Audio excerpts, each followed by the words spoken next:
الحمد لله. اول شيء اجمل شيء بالمباراه انك تطلع وتكون راضي هذا الجمهور. الاداء كان حلو والنتيجه كانت حلوه الحمد لله. 4 مباريات من 4 مباريات. هذا الشيء الاهم.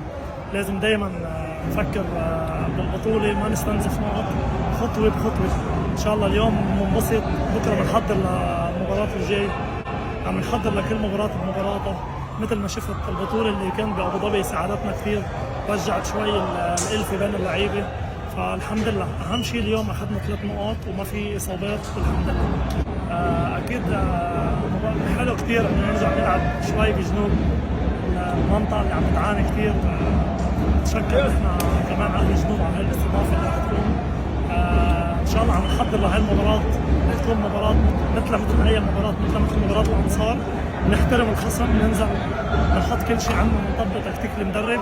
ان شاء الله بيكرمنا لحتى نمشي خطوه خطوه نحو البطوله ان شاء الله. النجم دائما هو المنافس على البطوله، والنجم دائما طموحه هو كل البطولات.